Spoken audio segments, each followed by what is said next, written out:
Bonjour Loïc Lawson. Bonjour Eric, comment tu vas? Bien, merci. Bonjour Abbas Issaka. Bonjour Eric, bonjour cher auditeur. Merci de nous avoir rejoints en studio pour faire le débat de ce jour. Et on va d'abord parler de l'affaire Kwacha à Nyasingbe. Le sujet revient encore au devant de la scène avec le communiqué rendu public ce matin par le procureur général de la République. Je voudrais qu'on l'écoute d'abord. Depuis quelques mois, une procédure d'investigation a été engagée par le ministère public pour faire toute la lumière sur l'affaire de la tentative d'atteinte à la sûreté de l'État d'avril 2009, impliquant plusieurs personnalités civiles et militaires. Dans le cadre de cette procédure, le magistrat instructeur avait jugé que le maintien en détention de certains inculpés n'était plus nécessaire. Ils ont en conséquence été mis en liberté provisoire et placés sous contrôle judiciaire depuis le 14 avril 2011. La poursuite des investigations a toutefois conduit il y a quelques jours à une nouvelle interpellation. Ces mesures ont permis au magistrat instructeur de clôturer définitivement ce dossier. Par conséquent, le juge d'instruction a invité ce jour, 29 juillet 2011, les avocats des parties à prendre connaissance du dossier. Cette formalité peut, le cas échéant, ouvrir la voie au renvoi de l'affaire à une instance de jugement dans les prochains jours. Voilà, le procureur général de la République, Abbas Issaka. C'est vrai que sur le sujet, vous avez paru mercredi, vous en avez parlé, et vous évoquez d'abord, tout à l'heure, on va revenir sur l'affaire Kwacha, l'arrestation de général Tidjani, et vous semblez avoir des révélations sur le sujet. Oui, on en a parlé, on a fait cas de certaines révélations, de certaines informations qui ne sont pas venues par rapport à l'arrestation du général Tidjani. Parce qu'il s'est fait qu'en temps il a eu des coups de fil avec l'inculpé Kwacha Nyasingbe, qui est en prison depuis déjà près de 2 ans et demi. Et que ces derniers temps même, il a continué par avoir ces coups de fil avec Kwacha. Mais Kwacha est en prison, ouais, on va avoir de téléphone avec lui. Est-ce que vous savez ce qui se passe là-bas? Donc, on peut lui autoriser aussi à parler à certaines personnes. Donc, comme le fait que le général Tidjani... C'est un peu curieux quand même. Oui, on ne sait pas ce qui se passe. Donc, c'est ce qu'on a dit. Selon le juge, c'est au niveau de la justice, selon les sources judiciaires, qu'on dit que c'est parce qu'il a eu des coups de fil avec Kwacha. Or, en ce moment, Tidjani était à Abidjan et on sait qu'il est très actif avec même l'ex-rébellion où il avait entraîné la force de Guillaume Soro. Et il a aussi des acquaintances avec le président du Faso, Blaise Compaoré, et tout ça là. Et en plus, l'autre côté qu'on nous a signalé, c'est qu'il ne serait pas d'accord sur la création du nouveau parti ou bien sur la dissolution du RPT, parce que lui dit défendre coûte que coûte l'héritage des Yadema. Il ne veut pas qu'on touche à l'héritage des Yadema.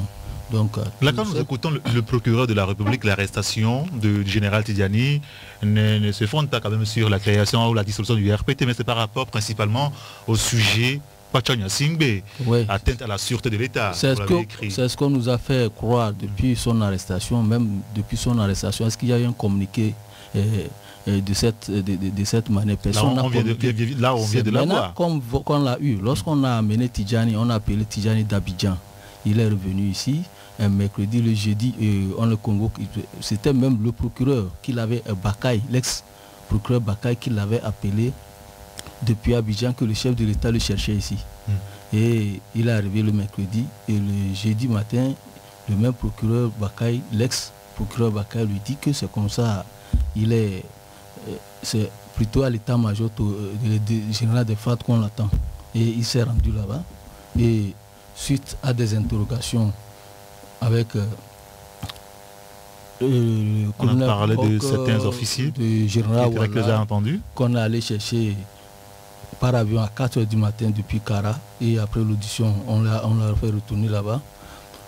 Et c'est suite à ça qu'on l'a arrêté. Et depuis, personne n'a eu aucun communiqué officiel nous informant pourquoi on a arrêté Tidjani.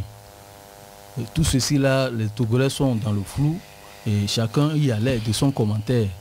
Et là, c'est aujourd'hui qu'on a un communiqué officiel. Ce n'est pas le procureur de la République, c'est le procureur général. Oui, je parle du procureur général. Oui, c'est le procureur général qui dit, après instruction du dossier, est-ce que c'est l'arrestation de Tidjani qu'on attend avant de faire clore l'instruction au niveau du juge instructeur?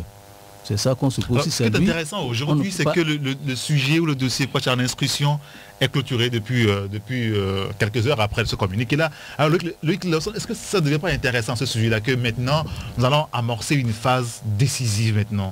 Oui, et l'instruction est finie. Oui, ça a pris du temps, hein, c'est vrai. Ça a pris beaucoup de temps, c'est ce qu'on attendait depuis longtemps. Maintenant, c'est fait. Moi, je dis alléluia. Et les avocats, ça veut dire que Kwacha peuvent avoir accès au dossier. C'est ce qu'a dit dans le communiqué. Ok, et on attend. Sûrement, ça serait un dossier assez consistant. Hein, deux ans à faire une enquête. Donc, j'imagine, moi, cela m'amène à dire tout de suite que je parie que le jugement ne sera pas pour demain. Parce que j'imagine les députés de Kwacha, les avocats de Kwacha auront toute la peine du monde à décortiquer ce volume. J'imagine que ça va être tout un tome, des tomes même, hein, de documents à décortiquer, à analyser, sans compter tout ce qu'on aura introduit là-dedans. Mais en un mot, bravo, si aujourd'hui ils ont pu finir et clore cela, on dit bravo. On attend que les avocats de Kwacha Simbe puissent avoir accès et puissent nous dire ce qu'ils ont à dire là-dessus.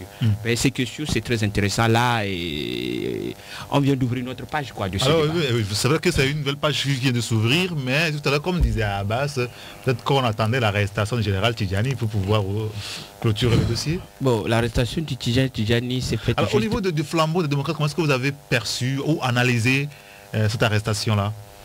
Cette dernière interpellation et d'un général, très supérieur. Pas n'importe qui en plus. Sincèrement, ça nous a fait...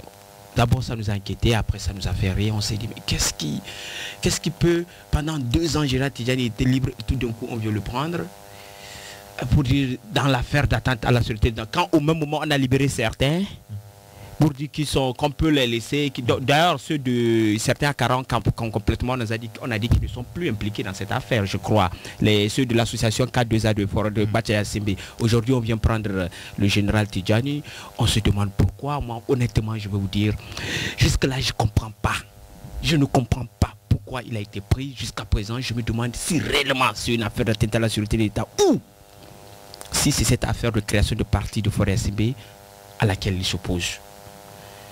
Et quand on sait que nous sommes dans un pays bizarre, où on peut facilement t'impliquer dans quelque chose dans lequel tu n'es pas mêlé, alors on se demande à qui le tour demain. Moi je me dis, dans 2 jours, bien que l'instruction soit finie, dans ce pays, les gymnastiques, on en voit tous les jours, hein, juridique. Vous avez peur que on annonce que l'instruction c'est fini, mais qu'on peut arrêter des gens? Je t'informe, je vous informe que justement, à cet effet, on vient aujourd'hui, tout à l'heure, vient d'avoir arrivé au studio, j'apprenais que le commandant Dontema, qui est aussi arrêté dans cette affaire, a été torturé dans les 24 heures dernières pour qu'il implique le général Laokbessi encore dedans.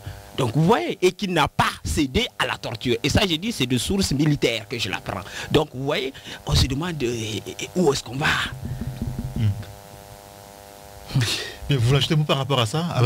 Je voulais même dire que la procédure était viciée dès le départ. On nous a parlé d'un flagrant délit. On a quand même montré le code du délit. Hein? Le code du délit, qui parle de flagrant délit, c'est que le jugement se fait sur place. Dans l'immédiat, on n'ouvre même pas une instruction, c'est que c'est un flagrant délit, on a pris quelqu'un en flagrant délit. Or, lorsque on a attaqué la maison de Kwacha et on est allé le prendre devant les grilles de l'ambassade des États-Unis, qu'on l'a amené, et aujourd'hui on attend, on dit qu'on ouvre une instruction pendant près de 2 ans et demi, et aujourd'hui on dit qu'on a clôturé certaines choses, alors qu'il y a beaucoup de surprises qui attendent, comme on l'a dit tout à l'heure. Il y aura beaucoup de choses qui vont...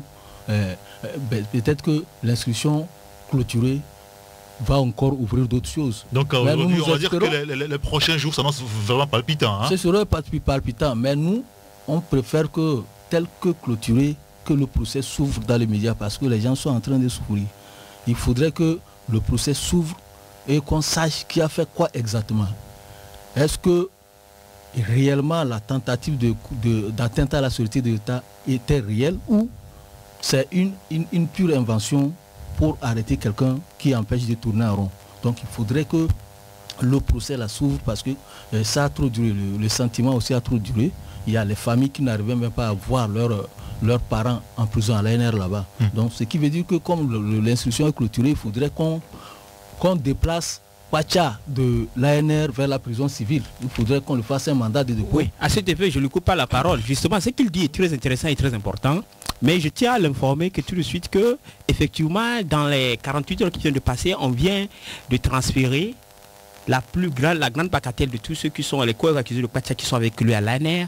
La plus grande partie vient d'être transférée à la gendarmerie nationale, sauf Pacha Yassimbe et Laouk Bessi en personne, et puis Ati.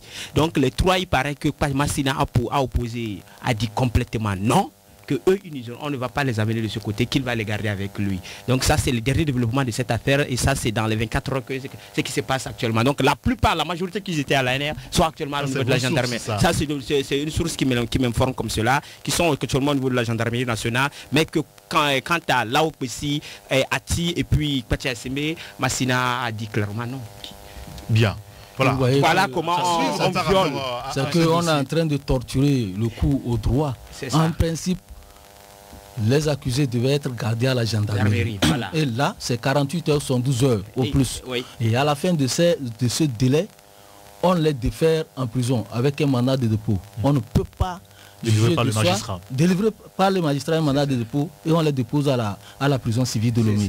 Mais on ne peut pas les garder dans une agence ANR de renseignement. Maintenant, le débat a dépassé puisqu'ils sont là-bas, ça fait déjà un peu plus de 2 ans. Oui, mais il faut continuer à dénoncer. Il faut les dénoncer. Maintenant que l'instruction est close, si l'instruction est close, qu'on les ramène à la gendarmerie, on suit la procédure normale aujourd'hui et puis on les défère au parquet et le parquet prend un mandat de dépôt, on les dépose. On ne peut pas dire que quelqu'un est là et il oppose une fin de non-recevoir pour dire que non, lui décide qu'il reste ici. Donc ils vont rester là-bas pour être jugés. On va les amener de l'ANR au tribunal de Lomé pour être jugés. C'est pas normal. Bien. En tout cas, sur le dossier de l'affaire, on va dire Pacha Yassimbe, Général Tidjani, beaucoup de journaux ce matin encore en ont parlé. Quand nous prenons par exemple le Canard indépendant qui revient sur l'affaire Pacha et Général Tidjani, la France met la pression sur les autorités togolaises. Cela répond à une question répondue, je crois, lundi par le porte-parole de Quai d'Orsay, Bernard Valero, relayé par le journal Canard indépendant. C'est vrai également que Liberté en a parlé ce matin, l'arrestation du général Lassani Tidjani évoquée au Quai d'Orsay.